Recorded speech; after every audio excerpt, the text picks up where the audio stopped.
You are listening to the Eskimo Empire Podcast, a proud member of the Canadian Football Podcast Network.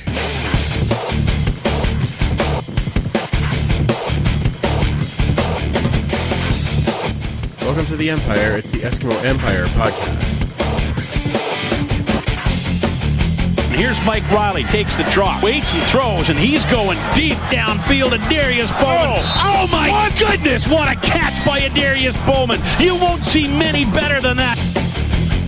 Franklin to Zylstra, touchdown Eskimos. Pressure's coming. Oh, Levi Mitchell goes down. There's a big play for the defense. Somersaults for everybody. Welcome back to the Turf District for episode 92 of the Eskimo Empire Podcast. I am your host, Andrew. Thank you for downloading and having a listen. Lots on the show tonight as we get to talk about the Esks preseason game, cover more of the feisty training camp, the recent Esks news, another Esks history segment.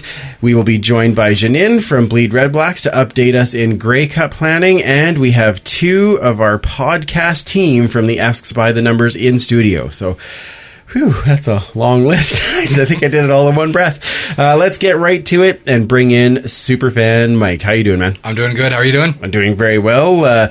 As everyone heard off the top of the show, we are now a proud member of the Canadian Football Podcast Network. So many great shows in the network. BC Lions Den, Blue Bomber Talk. Oh, I don't think we want to mention them all. We leave one out. Two and out. Yeah, exactly. Al's Flight Deck, because they haven't got a mention yet. I better put that in there. Oh, yeah, for sure.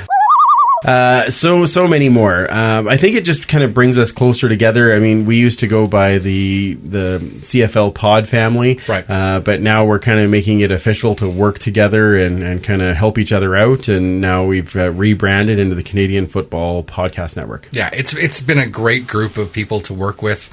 They've been so helpful to us, and hopefully we've returned the favor to people when they've needed some information about hosting or other things. Exactly. So, and I think it just really shows that we are all extremely passionate about Canadian football, and we're not really in competition with each other. We support each other, and hopefully we go on to bigger and better every week. Absolutely. And much like Ryan has always said, you know, we all cheer for the CFL. We have our own team, but we all really want the league to succeed. Exactly. And that's part of why we're doing this. So you can follow us actually for that at CF Pod Network. And that will give the links to all of the shows, and you'll be able to access it straight from there. Now, the last thing that we have to talk about before we bring in our guest is the tailgate. Yeah. It was so great, powered by PowerWorks Electric, of course, and we were able to actually give away some tickets as well. Yeah, that was awesome to be able to meet Jim, the winner of the 4 sideline tickets, and be able to meet somebody new that we haven't met before, and talk football, talk podcast, and it was just a great experience, I thought, all around. Yeah, and I know he was really happy. He sent me a couple of pictures saying, look at these seats. I'm like, as the fire is coming out beside the helmet and everything. So I'm glad that worked out. And the tailgate in general, we talked about it a bit on the Periscope. The kids were there, all the people dressed in green and gold. People wandering over to say hi and just share a hot dog or a hamburger, and just some good laughs, a beverage or two. And hang out with a few people. And now, what was that beverage that you made again? That was a non-alcoholic soda. Right, exactly. Right. I believed you called that non-alcoholic soda the last word. That's what it's called. Which is kind of ironic for a podcast to be serving, but it was tasty. Yeah, it was not. It's a gin-based non-alcoholic beverage. Just getting more and more ridiculous as we say it. Nice. But yeah, it's an old 20s recipe, Prohibition era kind of thing. And absolutely, yes. A lot of fun. That was very, very tasty. So yes, of course we'll have that at the home game. We will be there again, or every home game this year. Come and join us, have a hot dog and a burger, and sit and chat some football with us. Exactly. Awesome. All right, let's get to our guests. So as I said off the top, both were part of our podcast team for the Esks by the Numbers. Of course, former guests and co-hosts and all these other things. So welcome back to the Turf District, Brian. Nice to see you. And Doug, how are you? Not too bad. How are you? Doing very well. We have a game to talk about, gentlemen. Yeah. So let's start right from the beginning. First teamers versus first teamers. Now, we did talk about this on the Periscope, so people can follow it up there. But first quarter, Brian, what kind of stood out for you? What was the first thing as the boys are getting back out on the field? It's a blur for me. Of course. Because I don't know if everybody knows, but we work the games, and it's our first game too, so we're getting used to the old system, which is new to us again. And that first quarter is a blur. You're getting names and numbers, and there's some guy number 0 out there. I don't know who the hell that is. It's like, well, he must have won the bet by the number 0. Exactly. Unfortunately, he didn't qualify. Oh, exactly. But again, we talked about in the Periscope there.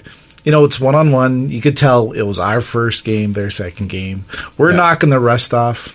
They're tired of seeing each other. They actually get to hit somebody else, so that's probably a relief. Get to really hit somebody. Yeah, you get to really hit somebody. Exactly. And you can take them to the ground, too, here. So yeah, exactly. In practice, they never want you to take a guy to the ground, minimize injury. But, yeah, it's exciting that football's back. Yes. Right? Awesome. And it's live. And exactly. Doug, what's in the first little bit there, what stood out for you? Yeah, I mean, I think like Brian said too, it's difficult in a preseason game to really know what I don't tend to worry too much about what the score is and what's going on. I mean, as a lot of us do. Like I'd love to win, but I'm not too worried about it. Right. And I thought the offense got better under Riley. I think they got better as it went on. I thought Franklin settled things down too, played really well with this when he was in with the starters. Yes. I thought defensively some of the same issues we saw last year. I think a bit of a lack of push up front. Not super surprising again, game one. And I mean, injuries in the secondary and guys moving all over the place, and so that lends a little bit of pause, even though I'm trying to tell myself not to worry about it because we're only 15 minutes into the preseason. But no, like I said, I thought as they went on, I thought as the game went on, they settled down, and the thing that impressed me probably the most, just the wealth, especially on offense, the wealth of talent that they brought in. I mean, they're deep at receiver, they're big, they're fast. Speed, I mean, embarrassment of riches. Speed, exactly, definitely. And, I thought Trayvon Van played really well for them. Running back too. Yeah, so absolutely. I'm not worried about our offense at all. I mean, defense, we'll see. I mean, I think we're all a little bit in the wait and see. But yeah, it was a typical preseason game in a lot of ways. Absolutely. Superfan. Yeah, echoing what both gentlemen said, the offense is going to be, I think, outstanding as we expected it to be last year as well. The defense, still going to be a lot of question marks. The fact that we lost our 2 starting corners in the first preseason game in Adams and Young. Hightower is already out. Yeah. I mean, that worries me quite a bit. No kidding. I guess we're going to see what kind of depth we have at that position, but we might be seeing guys like maybe Arjun Calhoun move over to the corner again. He did that a lot at training camp. I don't know if that's going to happen or not, but they're going to have to figure something out pretty quickly. Yeah, it is. And that's the thing. As soon as you play a game, there's always a chance of somebody getting hurt, and then you got to get back into that depth like we were talking, right? Both of those guys in a spot that was a question mark going into this year. And not the most helpful spot to have somebody go down. Now, you mentioned it there, Brian, that Riley wearing number 0, nobody wearing 13 to honor Larry Highbaugh. Yeah. You guys got to see the tribute at the beginning for Highbaugh? I didn't get to see it. I was busy. Oh, of course. Yeah, you were doing it. Okay. I didn't either, unfortunately. But okay. Well, I did, I saw it. I thought it was very, very well done. And I loved the moment of silence. I thought that was great. And I mean, Highbaugh was a big name for me when I first got introduced to this team. So it was an amazing tribute. He's just one of those electric, dynamic players that was much bigger than his stature.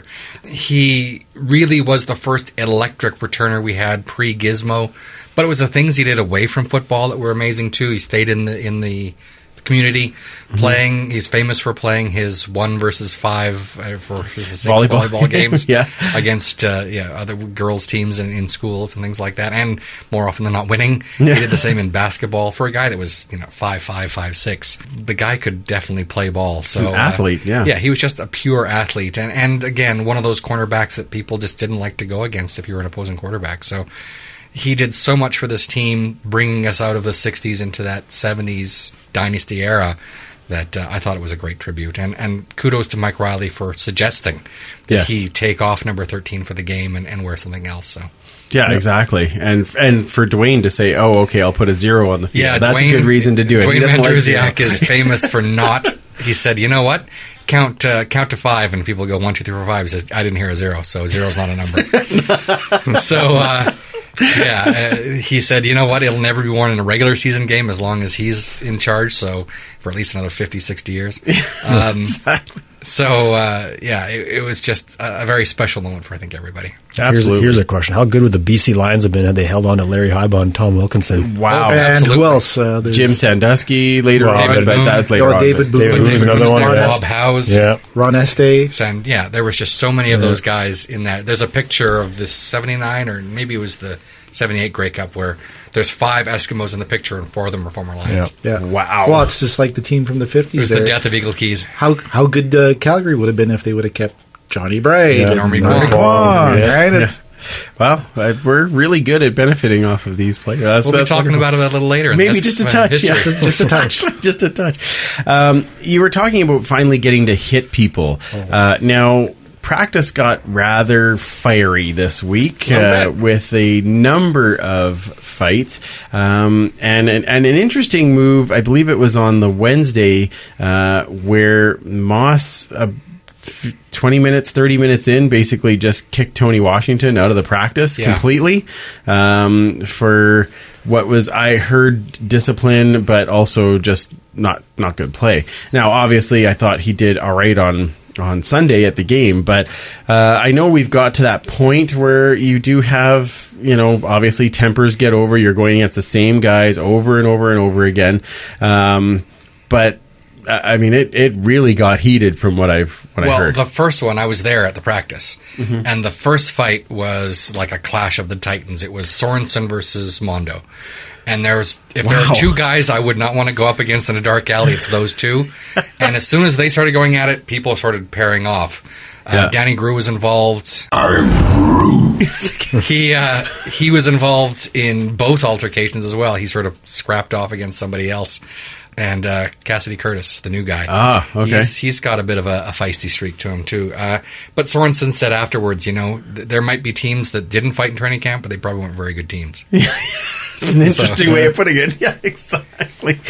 All right, so let's get into this game then. Who looked good to you? Doug, we'll start with you this time. Who stood out for you? Well, again, I'm guilty of often looking at the receivers first and foremost, just more out of interest as much as anything. I thought Vidal Hazelton played really well. Again, I know we don't like the fact that Darrell Walker's not here, but to be honest, I'm not worried about that at all. Like, it's really not something I'm overly concerned about. No. Yeah. Zylstra, after that one drop initially, which was just an odd play, the way he tried that corner out, technique-wise was very bizarre. But anyway, he clearly settled down at 100 yards before halftime. Yeah. And then, of course, we saw DeKeel or Duke Williams. That was new to me, the whole Duke part. I'd read a whole bunch of stuff, but and I'd read about him before, obviously coming in, having played one game at Auburn before he got kicked off the team. There's a whole other thing. But again, he had 150 plus yards in that game at Auburn. He had a huge day again yesterday. Yes. So those guys really stood out to me because I was a little just wondering again how our team's going to defend us without the 2 poles and Bowman and Walker. Yeah. I'm not that worried about it. No, I think we're going to start having to wonder if we're having 3 import receiver spots. No, for sure. I mean, not including guys like Bryant Mitchell and that's right. with Who Hazelton. played well yesterday too? Actually, he had a couple nice catches. So He had the one drop in the end zone. Drop, I was like, "Oh, dude, you needed to come down with that." That was right in his hands." Yeah. I think there was, and that's. Do you think that's just because first preseason game, like you said, knocking rust off, all those type of things, where you've got a guy actually challenging you? Because there was a number of times that we were yelling push-ups from the stands, where it hit him right in the hands, and then they dropped it. But I'm assuming that's just. Again, you're in live game action. They both of them all calmed down again after that, right? Exactly. It's adrenaline, right? Going through your system. It's a matter of how you control it. Right? And if they had one more pass to Anthony Barrett, he would have caught it. Right. Sure. Yeah, okay, let's go with that. Let's Brian, anybody, I know you're doing stats and all those things, but is there somebody that stood out for you other than that? The one number we kept calling there in the second half is Mr. Boateng there. Yes. He stood out. Earthquake. We got a new stat in the CFL this year. We got quarterback pressures. We're keeping track of those. Nice. And I think he got 2 or 3. He was in the game. really coming through. Plus the fumble recovery. Yeah, it's, you just kept hearing his name, and he's making an impact. He's in and around the ball. These guys who the ball likes him, he's always around it. You got to like him, right? Yeah. You look at Amondo Sewell. He's another type of guy who always seems to be around the ball, right? He's pushing up the middle, and the good players find a way to be around the ball. So his name came up a lot, and I was impressed by that. Absolutely. I know I was excited when he got on the field. I'm like, oh, there's Kwaku. I just wanted him to do well. And I thought there are a couple of plays there he got pushed around pretty good because he's a little bit smaller guy. But, man, there's a couple of times there that his speed was very obvious. It was evident. Yeah. So there's one there that he had the sack and he just basically dragged his hands down the quarterback's back. Yeah. Otherwise, he had him. So I was really impressed with him. Yeah, absolutely. And of course, that, like I said, the fumble recovery that Bowers had knocked out. Yes. That Boateng recovered. Outstanding. For me, I really liked seeing Kent London. He was in camp signed with us before camp, and he was released, and then came back the last week of camp. I thought he had a fantastic game, especially coming in with all those injuries. He did have the interception, which I thought was a great little announcement into the CFL. It's going to be really interesting to see how this defensive backfield performs next week or this week. I guess, and how Thursday. It basically shapes up after that, right? Exactly. Yeah, for sure. I think for me, I'm going to go back to the offensive line. I thought Danny Grew actually stood out for me on the line. Was getting that push, was opening up that, because he opened up a fair number of holes for Trayvon Van. And there wasn't, where before you'd see the hole and then it would just like close right away. Right. I noticed there was a lot more being opened, and a lot of the time there was, I am Grew. Je suis Grew. On that guy. So I thought that was very, very impressive. So I'll give points there. And then you guys mentioned all the other guys I was going to talk about. So that was good. Although Zylstra, I think we mentioned already, massive game. The guy can adjust to the ball. A question came up for me as I was sitting in the stands. Does Franklin throw the long ball too often? But when you've got a guy like Zylstra that will twist and turn and catch it, why do you not? Right? Yeah. I was very impressed. That's why you practice with these guys. The more reps you get with them, how they like the ball, where do they like the ball? Is it the back shoulder? Is it up high? Is it down low? Are they going to fight for the ball? Exactly. I would like to see Franklin throw a few more 10 or 15 yard passes. The lasers. Just to balance it a little, keep everybody a bit honest. But I mean, hey, I guess if you're connecting them, then keep throwing them. Well, and he even admitted in the post-game interview, he said, there were a few up there that were just jump balls. It was 50-50, But again, the nice thing about Franklin, just to move on to that topic quickly, is just when he does decide to get rid of it quickly, it's out of his hand fast. That's a nice, back to your point about balance. He can sit in the pocket, find guys deep, make that throw, but when he makes a decision just to zip it on that quick little seam route, it's there for him too. So it seems like he snaps his wrist and it's gone. He does. It's a really very evident snap in his throwing motion, and it works well. Yeah, insert squeals here. Okay. Now, who on the other side, who didn't look so good? Mike, let's start with you this time. There's a couple of guys. Ahmad Dixon being a real obvious number 70. That is my... That's mine. Is that just around the table? I'll leave him for the rest of the guys. But another guy I thought needed to have a better game was Darius Morris. And that tackle spot. He's probably in tough when you're going up against Washington, Figueroa, and Colin Kelly. Yeah. We're only going to keep one of those, or three of those four, so I think he had not a great game. So I'm hoping he'll have a bounce-back game in Winnipeg and make it a little tougher for the coaches. Absolutely. Doug, who was... I think Dixon is the obvious choice, but it's so hard for you because I know you like 70.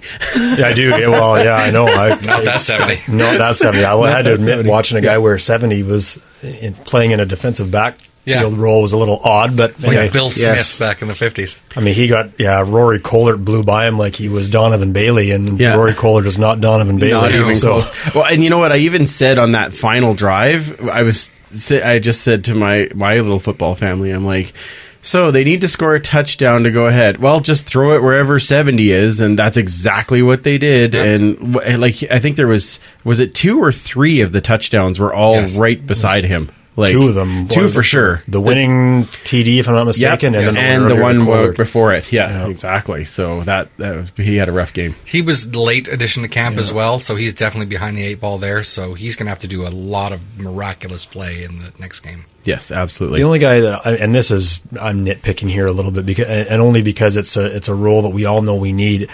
Kendall Lawrence, to me, didn't do a ton yesterday, especially in the return game. No. And again, it's not always about the returner. We know that, and special teams were a bit of a challenge yesterday, at least on the from the coverage standpoint. Yeah. But to me, that role is wide open. Anyone that can show that they've got a burst and can protect the ball and give him decent field position is going to earn that spot. And I mean, Lawrence is safe. He's not going anywhere. I'm not too worried about that. Well, maybe. But yeah, you never know. KJ May, I think, had a really good camp, but so did Ladarius Van Leer. Yeah, exactly. So it's up in the air. And to me, Kendall Lawrence didn't do enough yesterday to really sway them in my mind in terms of him make being the other guys that. Worried. Yeah, make it, in terms of him being that returner. Right, exactly. Now, one guy I kind of looked at is Mr. O'Brien, and it's not because of his quarterbacking play. It was holding for Sean White.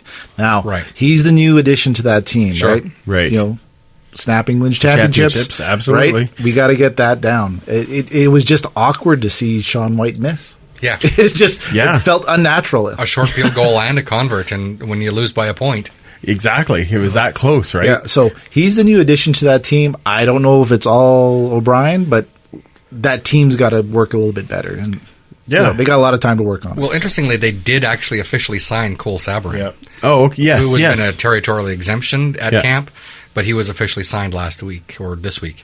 So it was right before the game. He'll get more time in Winnipeg for sure. Yeah, but I will agree with that absolutely. I just realized we're in preseason too. I didn't say that the Eskimos lost 36-35. We did try the 2-point convert to take and I thought that was a brilliant move. It was a great call. End of the game, it's going to end a tie or it's going to end your win. So I mean, or I guess loss, but at least give it a shot. Try and it was in the hands. Like, my whole section yelled push-ups. Barrett was pretty upset after it. Oh, he was, and because he's had a great camp. Yeah. So, now the guy that kind of hung back for me, I actually thought KJ May had, he didn't do enough. Like, I thought he was okay on returns, I thought. But I kind of thought, dude, like you said, that position is wide open. Yeah.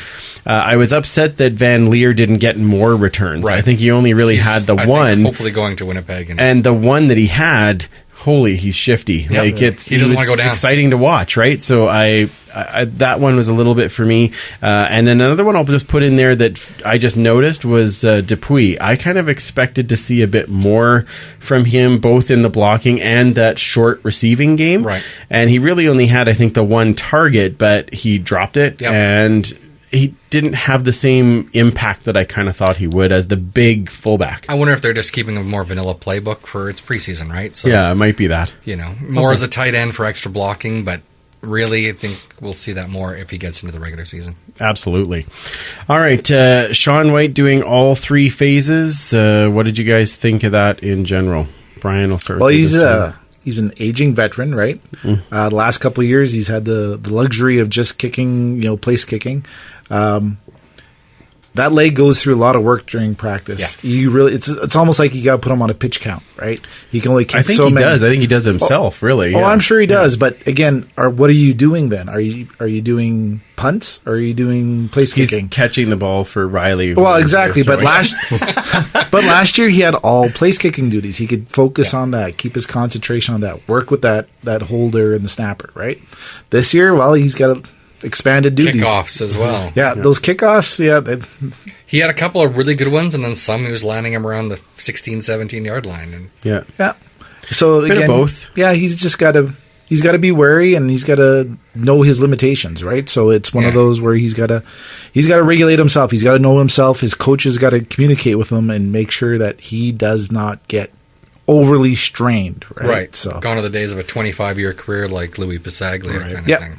Yeah, exactly. What did you think of that, Doug? I'll admit, when the move was made to release Shaw, I was surprised. And again, I echo what Brian said. I just think it's a lot of work for a guy. It's a lot of work for a guy who's 25, let alone a guy who's older like Sean White. And yeah, I know. I mean, I heard him talk the other day about the fact that he likes being able to punt now because he's into the game more often than he would be otherwise, and that's great. I mean, I get that. Yeah. I will be very, very surprised if we play 18 games and Sean White is doing all three duties for 18 games. I will be frankly shocked by that. Yeah. And whether it's Cole Sabrin or whether Grant Shaw comes back, I have no idea. But Hugh O'Neill, I'll be floored. Yeah. I mean, he's always been a decent punter. I wouldn't say he's ever been a great punter when he was in BC or Montreal. He had some good ones yesterday. He had some decent ones. Really only shanked the one. The early one. But they also shanked one as well, right? So, yeah. Anyway, so that I'll be surprised. It's just, to me, in this era of the way the game is built, specialty is the name of the game. And to me, I would probably have left it alone. But yeah, fair enough. Absolutely. You're going to echo that, I'm assuming? Yeah, more or less. The thing is, if you'll remember last year in the warm-ups, he didn't take very many kicks at all warming up. He'd take 2, maybe 3 kicks before the game, and that was it. He was done. Whereas Grant Shaw would be taking, 20, 30 punts or kicks, would just warming up. And I think he maybe saw that during the games. He was a little more tired, whereas White was pretty fresh. Now with White having to do all 3 phases, I think he could be tired out very quickly, especially when in an 18-game season. That's a long grind. Yeah, absolutely. All right, well, the Eskimos did have only one release so far, and they released Tyler Thornton, who did get injured.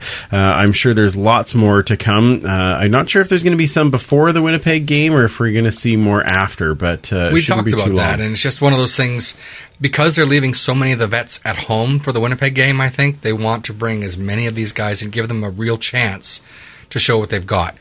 Some of the guys we mentioned that didn't have the greatest game, maybe they'll get released before. Maybe they're going to get one more chance. Dixon, I'll debate that. If he's there Thursday, I don't know. There's something else going on here. Somebody's got photos of somebody. Yeah, that's maybe a little. That's a little bit of a stretch. I am on your side on that one, Doug. All right, that covers the game. So now it is time once again for stories with Superfan Mike. Let's go to our Esks history segment for this week. Let's hear you cheer and holler for a mighty famous team. Let's hear you roar, you know what, for a team that's on the beat. Our voices rise up to the skies, the fans are glad to scream. We love those Eskimos. Welcome to This Week in Eskimos History. This week we will talk about some significant Eskimo-related dates from June 14th to 20th as we get ready for our final preseason game on Thursday. Looking at some Eskimo birthdays from June 14th to 20th, on June 16th, York Henschel, defensive tackle from 1976 to 1980, would have been 64. On June 17th, Danny McManus, quarterback, 1996 to 97, turns 52. And on June 20th, Don Getty, quarterback, 1955 to 63, and for a little stint in 65, would have been turning 84 years old. Eskimos who have their anniversary of passing during this time, June 20th, 1994, Frank Filchock passed away at the age of 77. Filchock joined the CFL in 1947, signing with the Hamilton Tigers after 10 years in the NFL. Joining the Eskimos as a prized free agent quarterback in February of 1951, Flingin' Frankie Filchock made an immediate impact on the team, leading him to the third game of the Best of Three West final in his first year, where they lost to Saskatchewan by a single point. The following year, he became head coach of the team, replacing original head man Anis Stukas, and shared quarterback duties with the new pivot Claude Arnold after negotiations with Frank Gifford fell apart. The Eskimos beat the Stampeders in the West semifinal, a 2-game total point series for the first time ever that year, and bested the Winnipeg Blue Bombers in 3 games in the West Final before making their first entry in the Grey Cup since rejoining the league 3 years earlier. The Eskimos ultimately fell to Nobby Workowski and the Toronto Argonauts in the Dominion Final, and Filchock turned down a contract extension with the club at the end of the year. He signed as a player coach of the Rough Riders in early 1953 and finished his CFL career in Calgary in 1959. Looking at some other important dates in the Empire, we feature 4 Hall of Fame players. June 17th, 1978. Warren Moon sees his first action in the CFL, playing a preseason game versus the Toronto Argonauts. The Eskimos bested the Boatmen 26-14, and Moon shone in his Canadian debut, going 10 of 15 for 165 yards before finishing his night at halftime with the Green and Gold up 15-0. Moon's 2 touchdown throws were both caught by a speedy newcomer, also in his CFL debut. Waddell Smith catching both scores within 56 seconds of each other after the Eskimo defense intercepted the ball each time to set up the offensive series. The game also saw Bruce Lemmerman sidelined for the year with a broken collarbone in the fourth quarter, opening the door for the Eskimos to keep Moon on the depth chart to open the season, displacing Canadian Bill Robinson, who had ranked ahead of Moon at the start of training camp. Moon, of course, went on to star for the Eskimos for 6 seasons before going on to the NFL, and to this day is the only player inducted into both the Pro Football Hall of Fame in Canton and the Canadian Football Hall of Fame in Hamilton. Moon was inducted into the Eskimo Wall of Honor in 2001. On June 20th, 1984, Edmonton trades future Hall of Fame receiver Tom Scott to the Calgary Stampeders for all-star linebacker Danny Bass, in what many in the Empire consider one of the most lopsided trades in CFL history. Tom Scott recorded lows in receiving for the Stamps and retired after the 1984 season, while Bass enjoyed 8 seasons in green and gold, patrolling the middle of the field on defense. Bass was inducted into the Canadian Football Hall of Fame in 2000 and added to the Esks Wall of Honor in 1992, while Tom Scott became a member of the CFL Hall of Fame in 1998 and placed on the Wall of Honor in Edmonton in 1993. And finally, June 20th, 2000. Edmonton signs Willie Pless to a 1-day contract, allowing him to play in a preseason game the following day versus BC and retire afterwards as an Edmonton Eskimo. Pless had originally joined Edmonton in February of 1991 as a free agent and the 3-time CFL All-Star after he had played for the Argos and Lions. Pless dominated the position for 8 years with the Eskimos, winning the Most Outstanding Defensive Player award 5 times over that span and winning the 1993 Grey Cup. He did sign with Saskatchewan for the 1999 season before coming back to Edmonton for his final game in 2000. He was inducted into the Canadian Football Hall of Fame in 2005, a year after going up on the Eskimos' Wall of Honor in 2004. Thank you again for listening to another episode of This Week in Eskimos History. Please follow us on Twitter and Instagram at Esks History, or find us on Facebook under This Day in Esks History. Until next week, fight on Eskimos. Going for a touchdown. Going for a touchdown. Going for a touchdown. We love those Eskimos. All right, well, right after that, we were going to talk about Esks by the numbers, but we are going to save that as a full episode for our bonus episode on Patreon, because there's so much that we want to talk about as far as Esks by the numbers. Thank you again, Superfan, for a wonderful history segment. Let's take a very quick break, and then we will come back to talk some CFL news and our interview with Jeannine. This is Andrew Jones, and you're listening to the Eskimo Empire Podcast.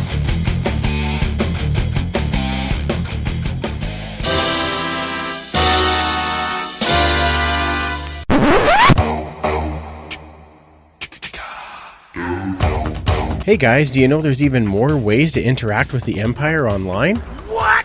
That's right, you can find us on Twitter at EskEmpirePod, on Facebook under the Eskimo Empire Podcast group, on Instagram at EskEmpirePod, and you can also follow us on YouTube under our channel, the Eskimo Empire Podcast. Now, I know you guys like that Eskimo history segment, right? Yeah! You can follow more of that information at Esks History on Twitter, and you can find it on This Day in Esks History on Facebook. Don't forget to share, okay? Okay! Thanks so much for listening. Let's get back to the show.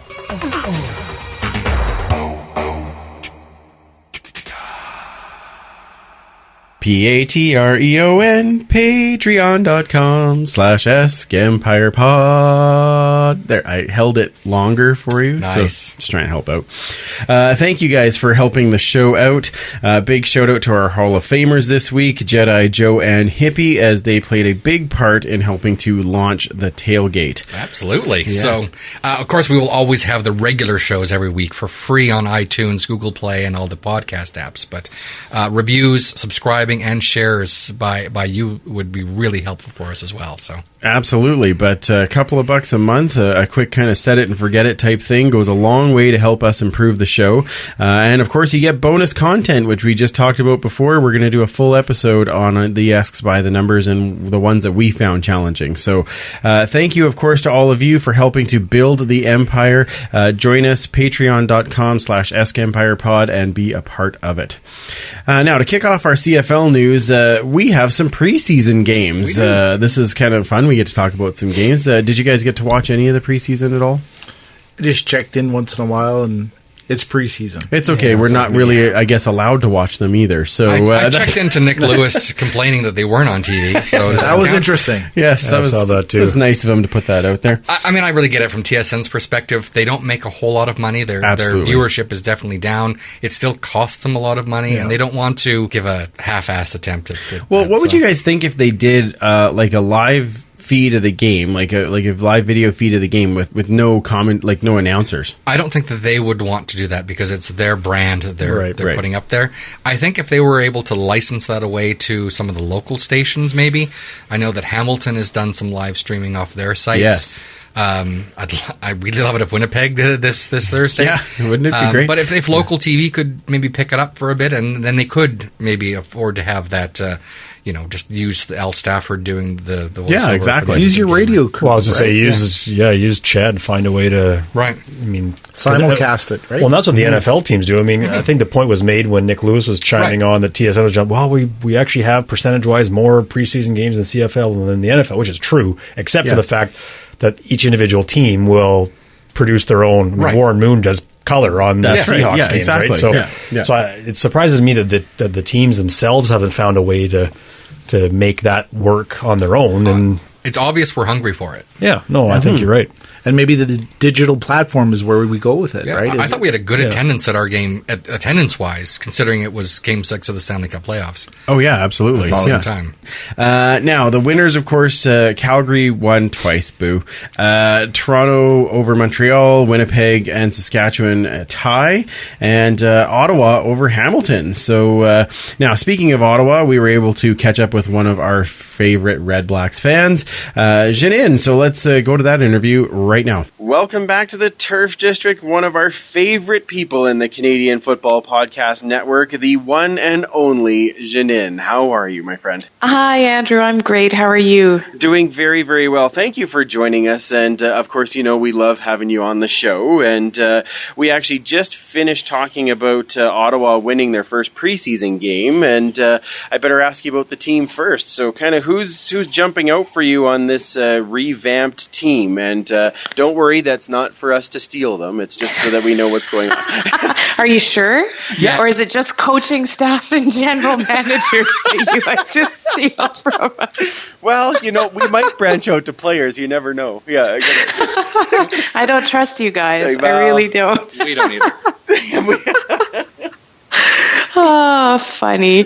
No, well, I did get to take in the first preseason game, and I'm a season ticket holder, so I take every advantage I can to see the team. And, I have to say what stuck out for me the most, I think in preseason action, I think I read that the Red Blacks dressed like 77 players, right? So there's so much going on that, and when you're in the stands, you don't necessarily see absolutely everything. But the first thing that stuck out for me absolutely is Trevor Harris is in the driver's seat of that offense. He played less than a quarter and had a touchdown drive on his first drive, threw the ball to 7 different receivers, 145 yards. We all miss Hank here in Ottawa, but I have to say I don't think many of us are going to be all that worried because when Trevor Harris takes control of this offense in the regular season, we're all expecting some pretty good things. So I think we were all pretty happy with his, even though it was a short window of performance. It was a pretty great performance on Thursday night last week in preseason. And then, the rest of it, there was not really one guy who stood out to me, but there were a few little things that kind of caught my attention. The first was Torrey Gurley, who we, of course, acquired in the off season. And we lost a couple of great receivers. We lost Ernest Jackson and Chris Williams, which is a heartbreaker for sure for fans because they were favorites. But we picked up Deontay Spencer. We picked up Kenny Shaw. And we picked up Torrey Gurley. And Torrey Gurley had a couple of really good catches before he was taken off the field with an injury. Not quite sure how severe that was. It'll be interesting to see how he sort of gels with this team because he had a bit of an attitude, was known to have a bit of an attitude, one could say, to put it politely. Yeah, he should be in Calgary is what you're saying. That's fine. Okay. Yeah. Well, no, I just want podcaster Ryan to know that those were not my words. Those were your words. He will appreciate that. It's fine. Yeah. He will. But he certainly has had, he had his fair share of controversial activity and in some cases against the Ottawa RedBlacks. So if he makes the final cut, it'll be interesting to see how he works out. And then this guy, Duke Ellingson, who I hadn't really ever heard of, had a few good catches, and he's a big guy like Ernest Jackson was. So who knows? Maybe we found a receiving line that can keep up with our Fab Four, and we don't have to worry all that much about Chris Williams and Ernest Jackson leaving. So that was good to see. Well, and also you had a certain small Pin Bell that had a decent game as well. Yes. And we have had a history of revolving running backs. We seem to be, it's an injury-prone position just by its very nature, but it seems to me that Ottawa has had even more than its fair share of running back injuries. So I was pretty excited when we picked up Shakir Bell, who was a free agent. And of course, we still have Moses Madu, and we have William Powell, who didn't play at all last season because he was injured in the preseason, but who came on late in the 2015 season and was pretty impressive. So we've got a good solid three people at running back, and Ed Ilnicki from Alberta, who we picked up in the draft. 3 carries, 26 yards, replacing Keenan LaFrance in that sort of role as, Canadian back. It's good to see that we have some options at running back too. Absolutely. I figure if you take care of Shakir Bell, we'll take care of Trayvon Van for you. Yeah, you guys did get Trayvon Van. You did. And he's a great running back. We really enjoyed having him here in Ottawa. So I don't know what it is about Ottawa and running backs. I just don't know any other team that goes through them as much as we do. Wow, no kidding. And plus, Andrew was so impressed with Trayvon Van, he's going to get his neck tattoos. So that's nice. No, I'm not doing that. Oh, I appreciate neck your tattoo. offering me that. Yeah, it's very, very good. Yeah. So a year ago, obviously, we were still having a nice glow about being Grey Cup champ. So this year is your turn. It's my turn, yeah, to win the Grey Cup finally after all this time. Well, I still don't even know really how to describe what an incredible feeling it was. And kind of the story that I like to tell is, even though people know I grew up in Winnipeg, and so I grew up a Winnipeg fan, but I've been in Ottawa for more than half my life. So the Red Blacks are surely my team. But it was the first time that I've really, so the last time an Ottawa team won the Grey Cup was in 1976, and it just so happens that it was 2 or 3 days before I was born. Oh. So I think it was November 28th, and I was born on November 30th.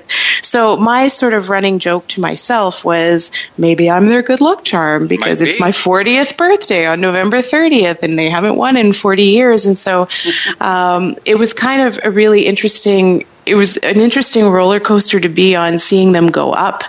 At the half, they were up by, 22 points. And then during the second half of the game, I just got quieter and quieter and quieter as Calgary came gunning back. And the guys behind us who we'd never met, but they're all from Alberta, and they attend the Grey Cup every year. At one point, one of them tapped my husband and said, "Dude, is your wife okay? She got really, really quiet all of a sudden." And so it was just this absolute roller coaster. And then, of course, Abdul Kane's shoestring tackle. Oh, for sure. The game goes into overtime. Like, I think I had a heart attack 6 or 7 times. And then when they won, when Ernest Jackson bobbled that ball and then brought it in, it was just this groundswell of emotion. And my husband just looked at me and said, "Happy birthday, Jay." And I'm like, "Oh my God, this is the best birthday present ever." So it was a pretty fantastic experience. And to see the team go from 2-16 in year 1 to the Grey Cup game in year 2 to the Grey Cup in year 3, I don't think Ottawa fans ever really saw this coming. And so it's been an incredible experience. And now we've got the Grey Cup here. And it's just such a great progression. So we're really looking forward to this season. Oh, I bet. So coming on to that, how do you see this team coming together and doing a defense of the Grey Cup? I think fair to say that a lot of us who are, diehard fans were a little bit worried when we started to see some of the losses that we took in the off season. So, of course, we've already said, we're losing Ernest Jackson and Chris Williams. But I think what most of us were even more concerned about was the secondary. We lost Abdul Kane, who was, of course, our Grey Cup hero. We lost Forrest Hightower. We lost Mitchell White. And I think there was some significant concern.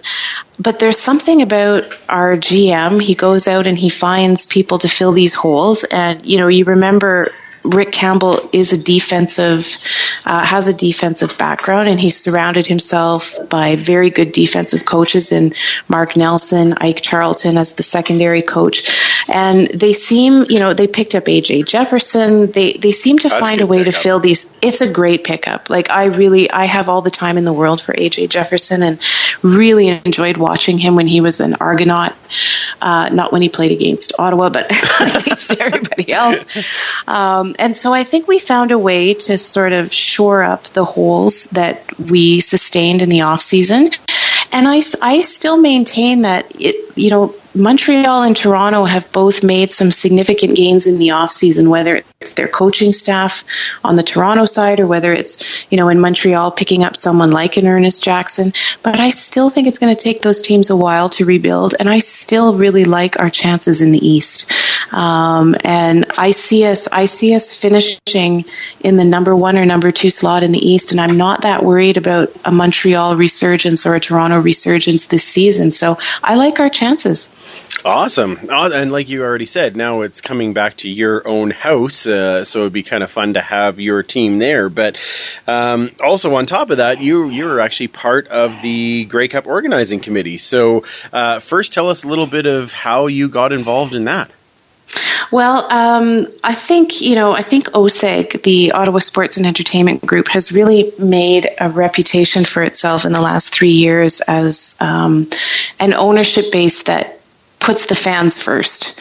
And whether it's things like letting everybody down onto the field after each and every game, or on the last game of the season, giving fans jerseys off of the players' backs, they find ways to really bring the fans into every aspect of the Red Blacks. So when it came time to strike an organizing committee for the Grey Cup, it was no different. They reached out through social media and asked people who were interested to sort of tweet why they should be on the Grey Cup committee. And a tweet is only 140 characters. It's not an easy thing. Yeah, it's not kidding. An easy thing to do. I think I wrote a tweet. It took me about a half hour or an hour to craft the perfect tweet that would capture their attention. But I ended up capturing their attention. And so they've offered me a position on the organizing committee. And to my knowledge, this is the only time that a fan has been represented on that committee. Committees are usually made up of the people that represent the major sponsors for the festival. So, and there's nothing wrong with that, but you miss out on having someone who understands the Grey Cup from the fan perspective. I've been to 10 Grey Cups now. I plan to go to every Grey Cup until the day that I die. I've seen what works, I've seen what hasn't, and I'm just thrilled to be able to share that knowledge with the organizers and throw in some ideas that are really based on the perspective of someone who goes there for the game and for the festival atmosphere, not so much for the sponsors or for all the other stuff. So I think it's a great opportunity, and I really have to say thank you to OSEG for giving me this chance. The game obviously is nearly sold out, if it isn't quite yet already by the time this comes out. Can you give us an idea of some of the planned festivities that are going to be happening in Ottawa, so that some of our listeners that might be questioning whether to come or not, maybe it pushes them over the edge? Oh, well, I think what's going to push a lot of people over the edge is just the fact that, well, first of all, the state going to be there. Yeah, I agree. That's great. Okay. I'm not going to bring up snow angels unless you make me. It was just the perfect pause. I couldn't just leave it there. That was okay. Too soon with snow angels, Mike. I heard that. Just quiet weeping in the corner. Just quiet weeping in the corner. Who knew that us Ottawans were so able to deal with snow, right? Yeah, exactly. No, what I was going to say is absolutely the fan experience at Lansdowne itself is incredible enough when it's not a Grey Cup. And talk to any fan who's not from Ottawa, but who's, a fan of another team who's had the opportunity to see a game in Ottawa. Lansdowne is just an incredible, it's a huge party on any game day. They've really done it up right. What's going to be super special about this Grey Cup are two things. First of all, it is Canada's 150th this year, and that's a big deal. And we have an opportunity to celebrate as far as I'm concerned, the Grey Cup Festival is one of the ultimate Canadianities of Canadianity. Yeah. And so to be in the nation's capital on the 150th, celebrating such a uniquely Canadian event, that in and of itself should be putting everybody should be scrambling to get the last 3,000 tickets that are available. The other thing that I think is going to be really cool about this Grey Cup Festival is because Lansdowne is so contained, there's restaurants, there's a couple of buildings where you can hold events. To a very large extent, almost every single Grey Cup activity is going to be in one place at Lansdowne. Now, you guys remember Winnipeg, because we were all squished into the back seat of a car right there.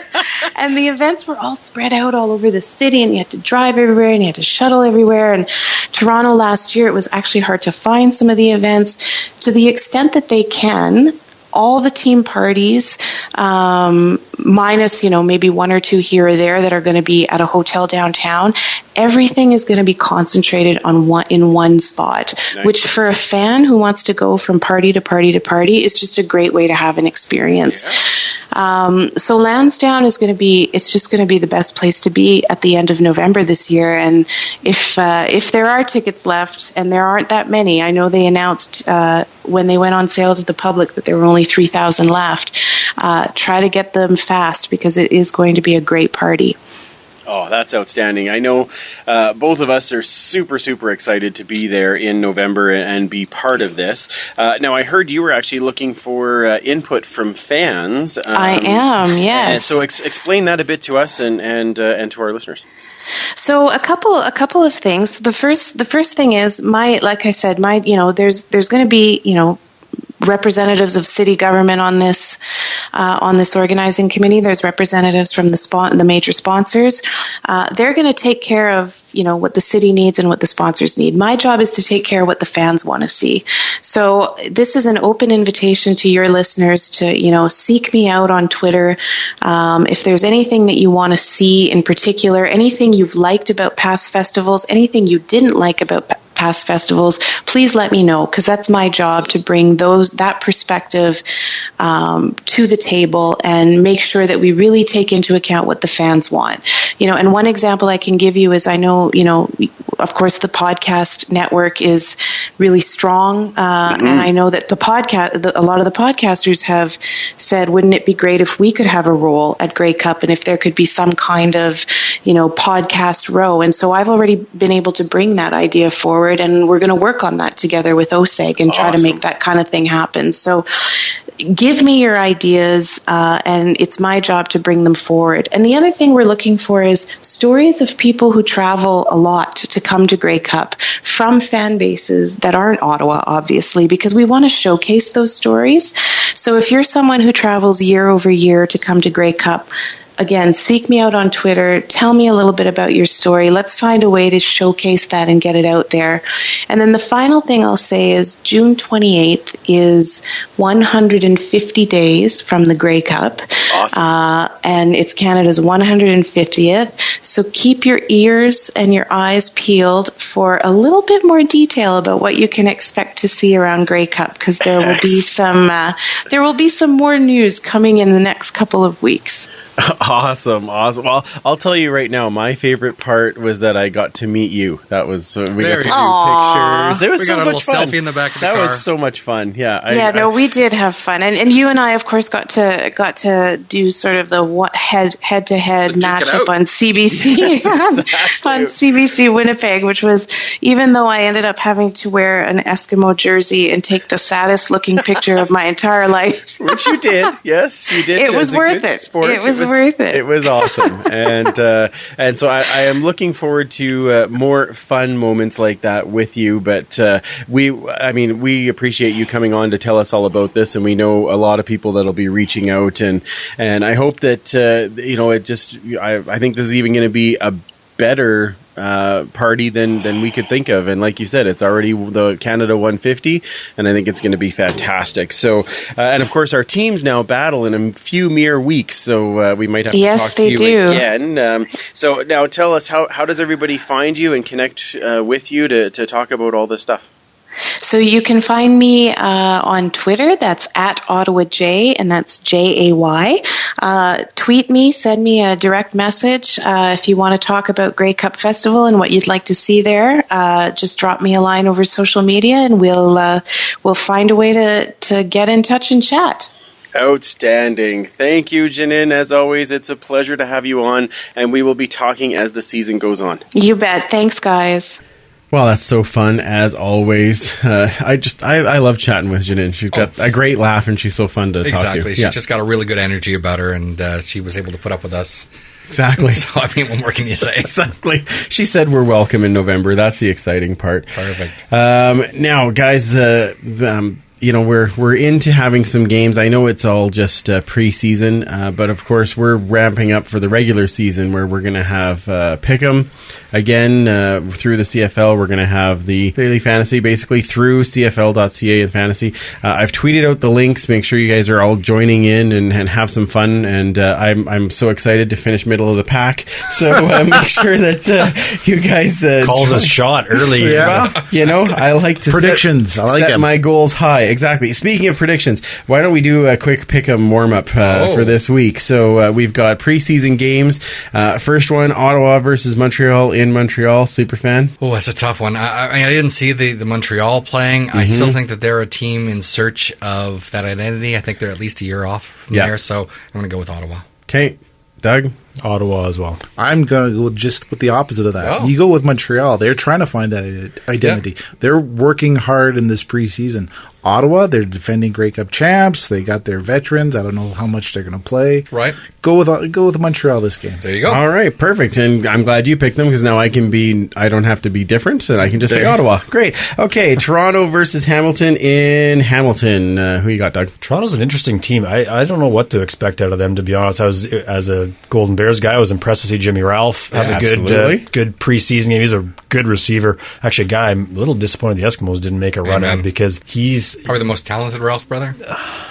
I don't know about that. I mean, that's a good group, and they're also different. That's the bizarre thing. Yeah. I mean, Brock was the long, speedy guy. Brett was the possession guy, and Jimmy's smaller but tough as anything. So anyway, good to see him play well. Toronto's interesting. I mean, how long can Ricky hang on? We'll see that.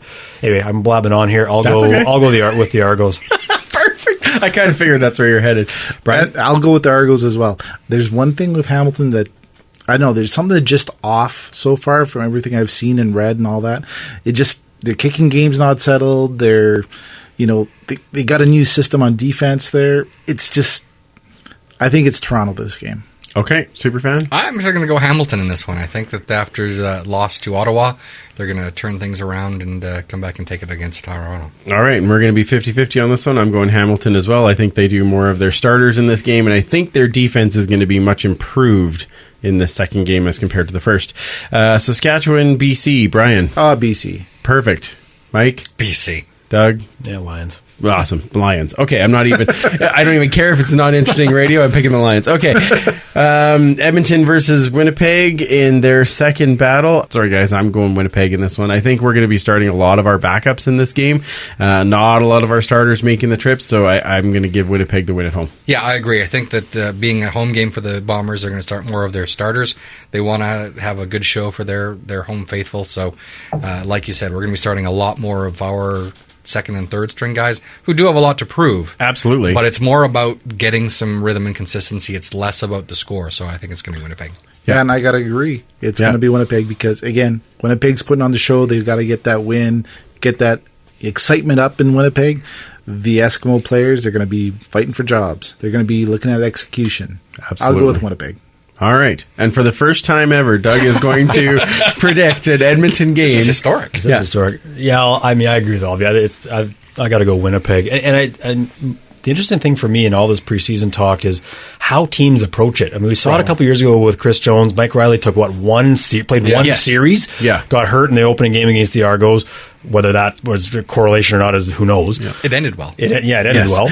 And then this year, Riley plays a fair amount yesterday. I'm surprised he's not going to play it all Thursday in some ways. I mean, I can get it. I mean, you can defend it either way. But I just find it fascinating how teams approach it. And they're all so different. They're all completely different. A week out, you'd sort of think, well, maybe you want Riley to take a couple snaps in live action. But I can take the argument as to why you don't too. So, yeah. Yep. And then to go into full Ryan mode, after that we go 18-0 in a regular season. Perfect. I like that prediction. Okay, so in that game, who are we watching against Winnipeg? Who are we watching for us to have a better game? Let's start with you, Brian. Our entire secondary. I think that's putting our secondary out there. It's about communication, it's about coordination. We just have to be playing as a unit, right? And I would like to see more of that cohesiveness come together. So playing as a group, playing as a team. So. All right, perfect. Doug? I'll expand on that. I just say the defense in general. My biggest concern with this team defensively is what we saw last year was how passive Mike Benavides was, relying on four-man pressure almost exclusively. Not that I'm expecting him to become Chris Jones. Yes. No. And I thought yesterday, as the game wore on, our front four was more effective in terms of putting pressure on the likes of Mitchell, Gale, etc. That's the thing generally for me. I'm just trying to see philosophically, are we trying to be a little bit more aggressive? Do we feel we have enough talent, injuries aside, in the secondary to be more aggressive up front? That's the part for me that I'm really curious about. Okay, super fan. Well, we've talked about the other phases. I'll talk about special teams. Perfect. I think that we definitely saw some breakdowns, obviously, in the special teams. We had that early touchdown against. But I really want to see Van Leer getting way more touches. Agreed. I think that he's an electric and dynamic returner. We saw really good things in camp, in the mock game, on Fan Day, and even in his limited time in the game on Sunday. So I really want to see what he can do in this game. Absolutely. And I'm going to go kind of a little bit in the middle there. I do want to see more from Konar the Barbarian. I know that he's got the club going on. I know that he's dealing with that thumb, but I just want to see more of him kind of taking over that position. I thought Blair Smith did okay in the last game, but I think that's a good battle. I'd like to see Konar step up. And I want Barrett to get another shot, because I think a lot of people are coming down on him. It was the last play. It was the last play and had a chance to be a hero, right? And but I think he's a good player, and I hope he gets some more looks in this game and is able to show that he can. I mean, that's what we need, right? More receivers, right, Doug? Yeah, exactly. Okay.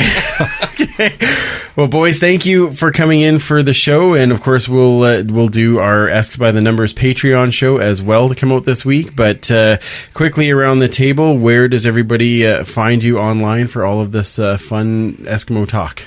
I'm on Twitter at Uncle BD. Perfect, Doug. Twitter at Doug McLean 15. DougMclean 15. Unless you want to talk hockey with Doug McLean MAC, but apparently he and I just communicate and just pass guys back and forth, so it's all good.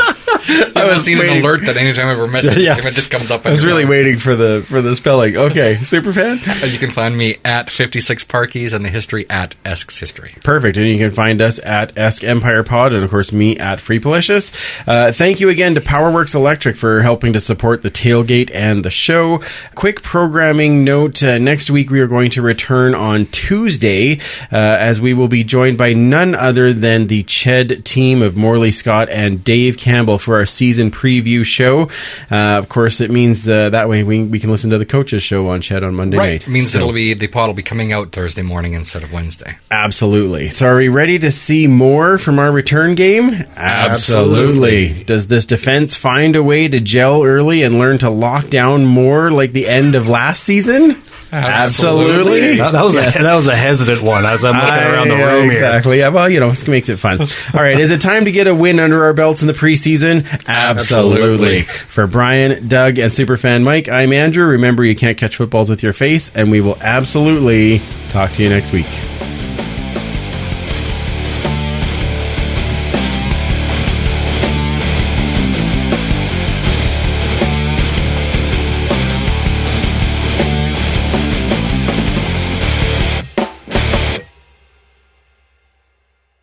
Like how we say, is it time for to get a win on our belts in the preseason? All of us picked Winnipeg. I know.